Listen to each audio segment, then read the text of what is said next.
Hello students, इस video में हम डिस्कस करेंगे what is modern periodic table.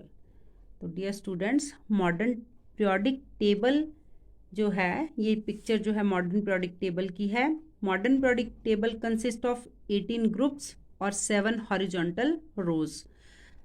18 groups जो है vertical columns, vertical column first, second, third, fourth, fifth, six, seventh, eight, ninth, 10th, 11th, 12th, 13, 14, 15, 16, 17 and 18. 18 vertical columns are called groups और 7 horizontal rows. रो number 1 जिसमें सिर्फ 2 element है, एक hydrogen, hydrogen की position group number 1 में आती है, but इसको इन बिटवीन रखा है क्योंकि एट प्रेजेंट लेवल हमारे लिए इतना समझना काफ़ी है कि ग्रुप 1 और 2 के एलिमेंट जो है वो मेटल्स है, ग्रुप 13 to 18 के एलिमेंट जो है नॉन मेटल्स हैं, और ग्रुप 3 से 12 तक के एलिमेंट मेटलॉइड है। इनकी प्रॉपर्टी मेटल और नॉन मेटल के इन बिटवीन है। Hydrogen sometime behave like metals, sometime behave like non metals, that is wise its position जो है इन बिटवीन रखा है। तो हाइड्रोजन एक्चुअली ग्रुप 1 का ही एलिमेंट है। तो ग्रुप 1 को हम एल्कली मेटल्स कहते हैं, ग्रुप 2 को एल्कलाइन अर्थ मेटल कहते हैं, ग्रुप 3 से 12 तक के एलिमेंट को मेटलॉइड, ग्रुप 13 से 18 तक के एलिमेंट्स को हम नॉन मेटल्स कहते हैं, ग्रुप 18 को हम नोबल गैसेस या फिर इनर्ट एलिमेंट्स कहते हैं, और इस ग्रुप 18 को जीरो ग्रुप भी कहते हैं, और ग्रुप 17 को हम हैलोजन ग्रुप कहते हैं, क्योंकि हैलोजन ग्रुप मीन्स कि the element of this group are highly reactive in nature, that is why they are known as halogen. Dear students, सबसे पहला क्वेश्चन इस पीरियोडिक टेबल से जो है that is what is the periodicity of modern periodic table. क्योंकि modern periodic table में elements are arranged according to their increasing atomic number, so the periodicity of modern periodic table, इसका answer रहेगा atomic number. Means कि element को atomic increasing atomic number के accordingly arrange किया है। The next important question that related to modern periodic table, how does the position of an element describe the chemical property of element. Chemical property of an element depend upon the electronic configuration and the number of electron present in outer shell of the atom. So the position of an element in periodic table give us valency as well as the electronic configuration of that element. हम example लेते हैं। For example, हम एक magnesium element का example ले लेते हैं। तो डियर स्टूडेंट, जो मैग्नीशियम है वो ग्रुप 2 को बिलोंग करता है, और थर्ड पीरियड में, मीन्स कि ग्रुप 2 है तो मैग्नीशियम की वैलेंसी 2 होगी, थर्ड पीरियड को बिलोंग करता है तो मैग्नीशियम के अंदर 3 शेल है, और इसका इलेक्ट्रॉनिक कॉन्फ़िगरेशन हमें पता चल जाएगा। अब एटॉमिक नंबर ऑफ मैग्नीशियम है 12, इसका इलेक्ट्रॉनिक कॉन्फ़िगरेशन रहेगा, थर्ड पीरियड को बिलोंग करता है तो K, L, M और N 3 शेल रहेंगे इसमें। फर्स्ट K शेल में सिर्फ 2 इलेक्ट्रॉन आ सकते हैं, 8 आते हैं L में और 2 इलेक्ट्रॉन बच जाते हैं तो M शेल में। तो जो आउटर शेल है मैग्नीशियम का, इसमें शेल बचे 2, मीन्स कि मैग्नीशियम की जो वैलेंसी है, वैलेंसी मीन्स 2 है। वैलेंसी को हम कैसे डिफाइन करेंगे? Combining capacity of an atom is called valency. Magnesium जब 2 इलेक्ट्रॉन लूज कर देगा तो Mg2+ वाइवेलेंट कैटायन बनेगा। इट मीन्स कि डियर स्टूडेंट्स, अब हम डिस्कस करेंगे trend in modern periodic table. तो पहला ट्रेंड है atomic size across the period किस तरह से इफेक्ट होता है, डाउन द ग्रुप किस तरह से। तो atomic size across the period लगातार डिक्रीज होते जाता है, डाउन द ग्रुप इंक्रीज होता है। वैलेंसी अप टू ग्रुप 14 तक, मीन्स कि 4 ग्रुप तक, +1 होगी, +2 होगी, +3, +4, देन -3, -2, -1, 0। पहले इंक्रीज करेगी फिर डिक्रीज करती है। और डाउन द ग्रुप जो वैलेंसी है रिमेन्स सेम, क्योंकि जितना ग्रुप नंबर उतनी ही वैलेंसी।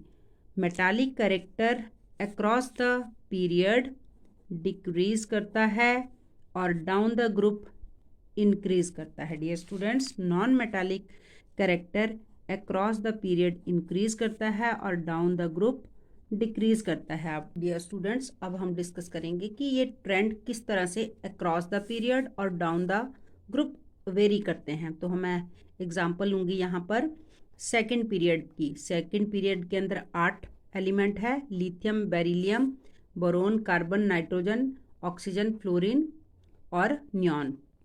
तो dear student, lithium group number 1 में है और एटॉमिक नंबर इसका 3 है, बेरिलियम का 4 और बोरोन का 5। बोरोन ग्रुप जो है वो 3 ग्रुप इसको काउंट करेंगे, 3B है ये। एक्चुअली ये क्या है, 10 जो है 3 से लेके 12 तक, ये 10 जो मेटलॉइड है ये मिसिंग है यहाँ पर। तो ग्रुप नंबर 2 के बाद सीधा 13 आ जाता है, पर इसकी वैलेंसी 3 रहेगी। और ग्रुप नंबर 14 जो कार्बन है उसकी वैलेंसी रहेगी 4, टेट्रावैलेंट होता है। नाइट्रोजन की वैलेंसी -3 होगी, ऑक्सीजन की -2 और फ्लोरीन की -1। देन नियॉन की वैलेंसी होगी 0, क्योंकि इसका आउटर शेल पूरा भरा है। ये हम इलेक्ट्रॉनिक कॉन्फ़िगरेशन जब डिस्कस करेंगे तो उसमें आपका बात क्लियर हो जाएगी। तो स्टूडेंट्स, ये है सेकेंड पीरियड के एलिमेंट। ग्रुप नंबर 1 में lithium, beryllium, boron, carbon, nitrogen, oxygen, fluorine और नियॉन। लिथियम का एटॉमिक नंबर 3, बोरोन बेरिलियम का 4, बोरोन का 5, कार्बन 6, नाइट्रोजन 7, ऑक्सीजन 8, फ्लोरीन 9 और नियॉन 10। सबसे पहले हम इनकी इलेक्ट्रॉनिक कॉन्फ़िगरेशन लिखेंगे। डियर स्टूडेंट्स, ये सेकंड पीरियड है तो इसमें 2 शेल है, KL सब में। तो इसका इलेक्ट्रॉनिक कॉन्फ़िगरेशन करेंगे, 3 को डिस्ट्रीब्यूट करेंगे 2 और 1 में। K की कैपेसिटी सिर्फ 2 होती है और 1 इलेक्ट्रॉन L शेल में चला जाएगा, तो लिथियम की वैलेंसी हुई 1। बेरिलियम का K शेल भर गया, देन 2 इलेक्ट्रॉन जो बचते हैं वो L में चले जाते हैं। इस तरह से बोरोन की 2 3 हो जाएगी, कार्बन की 2 4 होगा और नाइट्रोजन का 2 5 और ऑक्सीजन का 2 6, फ्लोरीन का 2 7 और नियॉन का 2 8।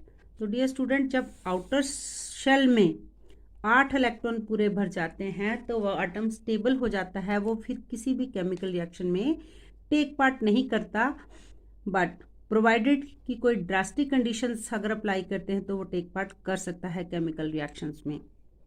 तो हमारा क्वेश्चन था कि जब हम अक्रॉस द पीरियड जाते हैं तो एटॉमिक साइज लगातार डिक्रीज होता है, उसकी हमने रीज़न फाइंड करना है, उसका कॉज फाइंड करना था। क्योंकि जब हम अक्रॉस द पीरियड जा रहे हैं तो L शेल में पहले 1 इलेक्ट्रॉन था, फिर 2 हो गया, 3 4 5 6 7 8। आउटर शेल में K शेल में लगातार इलेक्ट्रॉन्स का नंबर इंक्रीज होते जा रहा है। Dear students, more the number of electron present in outer shell, greater would be the attraction toward the nucleus. Lithium का सपोज हम न्यूक्लियस सपोज कर लेते हैं। लिथियम का एटॉमिक नंबर 3 है, तो इसका मतलब इसका न्यूक्लियर चार्ज भी 3 है। K शेल में 2 इलेक्ट्रॉन है और L में 1 इलेक्ट्रॉन है। 1 electron less attracted toward the nucleus. इसी तरह से अगर हम बेरिलियम का एग्जाम्पल लेते हैं तो आउटर शेल में K शेल में 2 इलेक्ट्रॉन है, फिर 2 आउटर शेल में 2 इलेक्ट्रॉन हो जाते हैं, तो 2 electrons are attracted with greater force toward the nucleus. अगर हम इसी तरह से लगातार आउटर शेल में बेरिलियम के केस में 2 इलेक्ट्रॉन थे और बोरोन के केस में हो जाएंगे 3 इलेक्ट्रॉन, बोरोन के केस में 3 हो गए, तो कार्बन के केस में 4 इलेक्ट्रॉन है, तो 4 इलेक्ट्रॉन और भी ज़्यादा फोर्स से न्यूक्लियस की तरफ को अट्रैक्टेड होंगे। और नाइट्रोजन के केस में 5 इलेक्ट्रॉन हो जाएंगे, 5 इलेक्ट्रॉन अट्रैक्ट होंगे न्यूक्लियस की तरफ को। और ऑक्सीजन के केस में 6 इलेक्ट्रॉन है, तो 6 इलेक्ट्रॉन और भी ज़्यादा फोर्स ऑफ अट्रैक्शन फील करेंगे। फ्लोरीन के केस में 7 और नियॉन के केस में 8। So students, more the number of electron in outer shell, greater would be the attraction toward the nucleus and smaller the size of the atom as we move across the period in the periodic table. But the question is that कि जब हम across the period जा रहे हैं तो लगातार nuclear charge भी तो बढ़ता जा रहा है अगर number of electron outermost shell में ज़्यादा होते जा रहे हैं. But dear student, this thing you should be keep in mind that the force of attraction toward the nucleus by the outer shell electron is outweigh the nuclear charge. That is why size goes on shrinking continuously when we move across the period. Next trend था कि valency जो है वो किस तरह से very करती है अक्रॉस द पीरियड. तो आउटर शेल में एक इलेक्ट्रॉन है, वैलेंसी एक है, क्योंकि आउटर शेल से एक इलेक्ट्रॉन को रिमूव करना बहुत इजी है. जब एक इलेक्ट्रॉन लूज होगा तो 1+ होगा, 2 इलेक्ट्रॉन लूज होंगे तो 2+, 3 होंगे तो 3+, 4 होंगे तो 4+. तो पहले तो valency up to lithium, beryllium, boron, carbon, valency लगातार इंक्रीज होती जाएगी. नाइट्रोजन के आउटर शेल में 5 इलेक्ट्रॉन है. It is very difficult for a nucleus having charge +7 to lose 5 electron. So nitrogen gain 3 electron in order to gain stability to gain 8 electron in its outer shell. तो इसकी valency -3, oxygen की valency -2, fluorine की -1 और neon की 0. तो initially valency increase होगी, then decrease होगी. Similarly metallic character across the period decrease करेगा, क्योंकि जब हम लेफ्ट से राइट साइड में जाते हैं, मूव करते हैं, लेफ्ट साइड के जो एलिमेंट है ग्रुप 1, 2 के, इनके आउटर शेल में एक इलेक्ट्रॉन एक है या फिर 2 है, तो 1 और 2 electron to lose is very easy one. So the element of group 1 और group 2 are metallic in nature because they have tendency to lose electrons.